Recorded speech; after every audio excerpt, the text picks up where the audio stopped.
కాంగ్రెస్ వ్యవహారం కూడా ఒకసారి చూడండి, రేవంత్ రెడ్డి గారి వ్యవహారం కూడా చూడండి. నిన్నగాక మొన్న సోనియా గాంధీ గారి మీద, రాహుల్ గాంధీ గారి మీద ఈడీ వాళ్ళు ఛార్జ్ షీట్ వేసిండ్రు. నేషనల్ హెరాల్డ్ అని ఒక స్కామ్ ఏదో అయింది, 2000 కోట్ల కుంభకోణం అని చెప్పి వాళ్ళ మీద ఛార్జ్ షీట్ వేసి A1 గా సోనియా గాంధీ, A2 గా రాహుల్ గాంధీని పెట్టిరు. మొత్తం దేశమంతటినేమో కాంగ్రెస్ ఏడాడుందో అక్కడ లొల్లి చేసిండ్రు. బీజేపీని, మోడీని తిట్టుకుంటూ బయటకు వచ్చి నిరసనలు చెప్పారు. ఇక్కడ కూడా ఏదో చేసినట్టు మహేష్ కుమార్ గౌడ్ పాపం ఇంకా కొంతమంది పోయి లొల్లి పెట్టినట్టు చేసిర్రు. కానీ రేవంత్ రెడ్డి మాత్రం ఒక్క మాట మాట్లాడలే ఈ రోజు వరకు. ఏది వాళ్ళ నాయకత్వం మీద, వాళ్ళ టాప్ లీడర్షిప్. సోనియా గాంధీ, రాహుల్ గాంధీ మీద కేసు అయితే, ఛార్జ్ షీట్ అయితే, దేశంలో ఉన్న కాంగ్రెస్ వాళ్ళందరూ మాట్లాడుతుంటే రేవంత్ రెడ్డి మాత్రం కుయ్యి లేదు, కయ్యి లేదు, సడి లేదు, సప్పుడు లేదు. ఎందుకు అంటే ఒక గంత దృఢమైన బంధం, చోటే బాయిది బడే బాయిది, అంత దృఢమైన బంధం అన్నట్టు. ఈయన ఆయన కాపాడుతాడు, ఆయన ఈయన కాపాడుతాడు. సెంట్రల్ యూనివర్సిటీ భూముల్లో బుల్డోజర్లు పంపిండు రేవంత్ రెడ్డి, అక్కడ జింకలు చంపుతుండు. ప్రధానమంత్రి గారిని అడిగిన, అయ్యా ప్రధానమంత్రి గారు, నీకు సంవత్సరానికి ఒకసారి యాదికి వస్తుంది తెలంగాణ.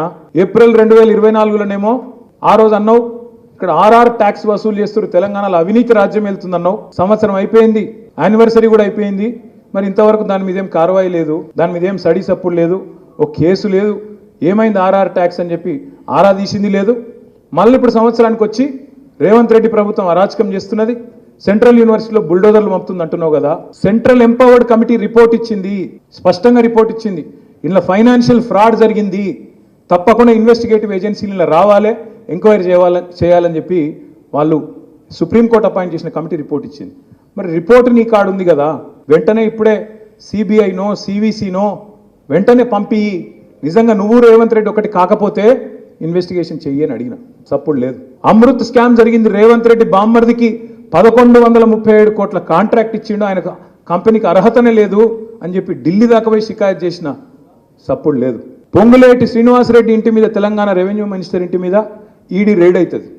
రైడ్ అయ్యి కూడా 200 రోజులు దాటిపోయింది. ఇప్పటి వరకు ఈడీ వాడు చెప్పాడు, శ్రీనివాసరెడ్డి చెప్పాడు ఏం దొరికిందిరా అయ్యా అంటే. టీవీలలో మాత్రం స్క్రోలింగ్లు వచ్చినాయి, కౌంటింగ్ మెషిన్లు పోతున్నాయి, బాగా పైసలు దొరికినాయని వచ్చినాయి. ఏం దొరికిందో పరమాత్మకే తెలియాలి. ఇదంతా ఎందుకు చెప్తున్నా అంటే, 2 పార్టీలు తెలంగాణలో మాత్రం దొందే, ఇద్దరు ఒకటే.